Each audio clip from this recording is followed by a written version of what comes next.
अस्सलाम वालेकुम वरहमतुल्लाहि वबरकातुहू। नहमदुहु सल्ली अला रसूलिहिल करीम, अम्मा बाद। मेरी प्यारी सोशल मीडिया फैमिली, मैं ठीक हूँ अल्हम्दुलिल्लाह, आप भी ठीक होंगे इंशाअल्लाह। आज अपने वीडियो में वज़ू के बाद की दुआ, मोज़ों पर मसा करना बहुत से लोगों का सवाल होता है जो समझ नहीं पाते हैं कि मोज़ों पर किन सूरतों में वज़ू मसा करना है और किस तरह से करना है और वज़ू किन चीज़ों से टूटता है। इन सब टॉपिक पर बात करूँगी इंशाअल्लाह। अगर अभी तक आपने मेरे चैनल को सब्सक्राइब नहीं किया है तो प्लीज़ सब्सक्राइब माय चैनल। तो चलिए सबसे पहले आपको वज़ू के बाद की दुआ इस हदीस के ज़रिए बताती हूँ। हज़रत उमर बिन ख़त्ताब रज़ी अल्लाह अन्हो से रिवायत है कि अल्लाह के रसूल सल्लल्लाहु अलैहि वसल्लम ने फरमाया, जिसने वज़ू किया फिर ये कहा, सुबहानक अल्लाहुम्मा व बिहम्दिका ला इलाहा इल्ला अंता अस्तगफिरुका व अतूबु इलैक, तो एक कागज़ में इसका ये अमल लिखा जाएगा जिस पर मुहर लगा दी जाएगी और वो मुहर क़यामत के दिन तक नहीं तोड़ी जाएगी। तो वज़ू से फ़ारिग होने के बाद हदीस से जो दुआ है आज वो आपको बताई हूँ। अब बात करते हैं मोज़ों पर मसा के मुतालिक। मुकीम के लिए 1 दिन और 1 रात और मुसाफिर के लिए 3 दिन और 3 रात मोज़ों पर मसा करना जायज़ है। हज़रत अली रज़ी अल्लाह अन्हु कहते हैं कि रसूलुल्लाह सल्लल्लाहु अलैहि वसल्लम ने मुसाफिर को 3 दिन और 3 रात, मुकीम को 1 दिन और 1 रात मोज़ों पर मसा करने की इजाज़त दी है। मुस्लिम की हदीस है। मसा की मुद्दत की शुरुआत मोज़ा पहनने के बाद पहली बार मसा करने से होगी। ऐसे ही मोज़ों पर मसा करने की कुछ शर्तें हैं, जैसे कि जो मोज़ा पहना जाए वो मुबाह और पाक हो, तहारत की हालत में पहना गया हो और मसा हद से असगर में होगा और इस मुद्दत में किया जाएगा जो मुकीम या मुसाफिर के लिए मुकर्रर की गई है। मोज़ा पर मसा करने की कुछ सिफतें हैं।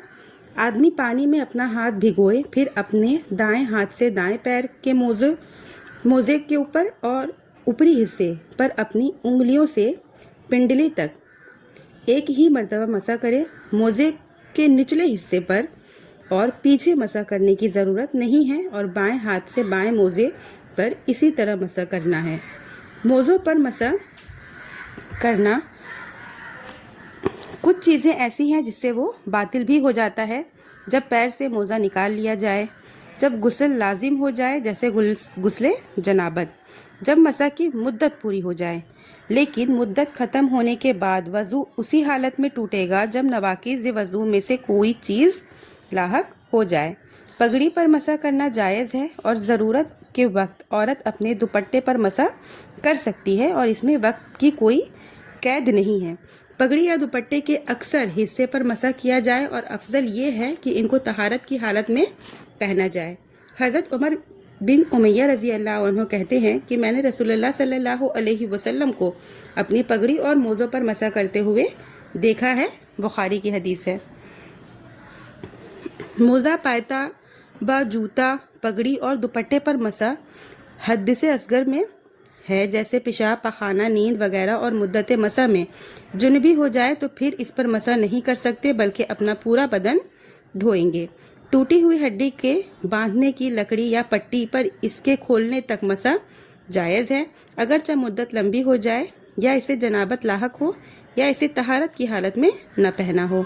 ज़ख़म अगर खुला हुआ हो तो पानी से इसे का धोना वाजिब है। अगर नुकसान का अंदेशा हो तो पानी से इस पर मसा करे और अगर पानी से मसा करना दुश्वार हो तो तयम्मुम करे और अगर ज़ख़म छुपा हुआ हो तो पानी से इस पर मसा करे और अगर ऐसा करना दुश्वार हो तो तयम्मुम करे।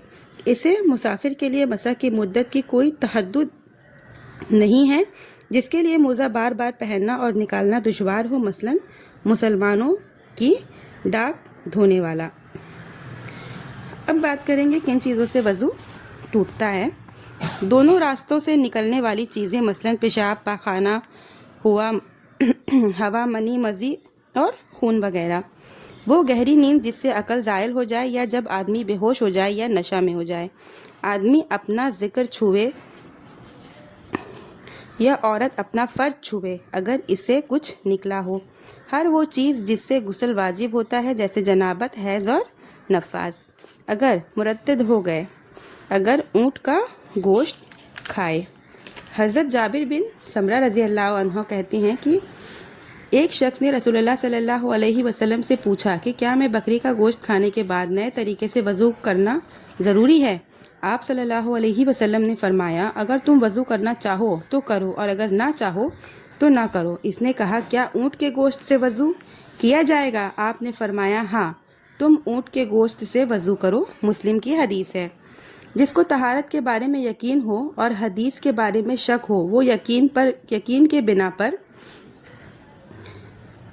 کرے، اور وہ طہارت ہے جسے حدث کا یقین اور طہارت کے بارے میں شک ہو تو یقین پر بنا کرے، اور وہ حدث سے چنانچہ وہ دوبارہ وضو کرے۔ حضرت ابو ہریرہ رضی اللہ عنہ سے روایت ہے کہ رسول اللہ صلی اللہ علیہ وسلم نے فرمایا جب تم میں سے کوئی شخص اپنے پیٹ میں کچھ محسوس کرے اور اسے یہ شبہ ہو کہ ہوا خارج ہوئی ہے یا نہیں تو مسجد سے اس وقت تک نہ نکلے جب تک کہ آواز نہ سن لے یا بدبو نہ محسوس کر لے۔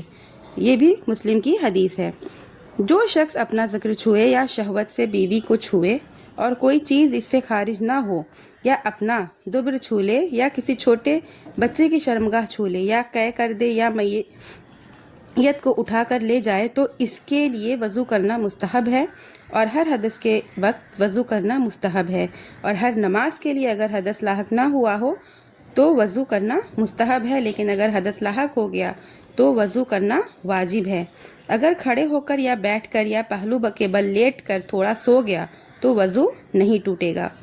اگر بیوی کو بوسہ لے کر چاہے شہوت سے ہی لیا ہو تو وضو نہیں ٹوٹے گا، الا یہ کہ کوئی چیز اس سے نکل آئے، مثلا منی مزی۔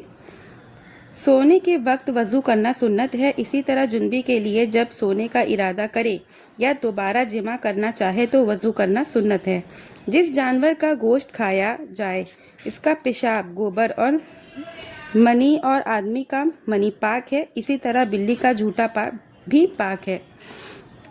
درندے، شکاری پرندے، گدھا، کھچر سب پاک ہیں اگر وہ زندہ ہوں، اور ان کا جھوٹا بھی پاک ہے، البتہ ان کی لید اور خون نجس ہے۔ جسے حدث لاحق ہو اس کے لیے نماز پڑھنا اور مصحف چھونا منع ہے، یہاں تک کہ وضو کر لے۔ انسان کے بدن سے جو چیز نکلتی ہے ان کی دو قسمیں ہیں، پاک چیزیں جیسا کہ آنسو، ریڑھ، تھوک، پسینہ، منی، ناپاک چیزیں جیسے کہ پاخانہ، پیشاب، مزی، ودی، خون، پیشاب اور پاخانہ کے راستے سے نکلنے والی کوئی بھی چیز۔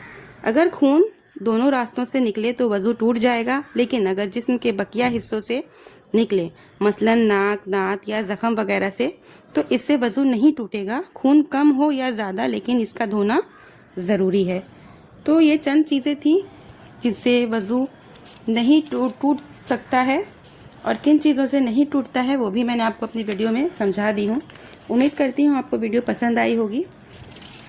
ملتے ہیں نیکسٹ ویڈیو میں۔ آخر میں اللہ تعالیٰ سے دعا ہے کہ اللہ تعالیٰ ہم تمام مسلمانوں کو نیک عمل کرنے کی توفیق دے، آمین۔ وآخر دعوانا الحمدللہ۔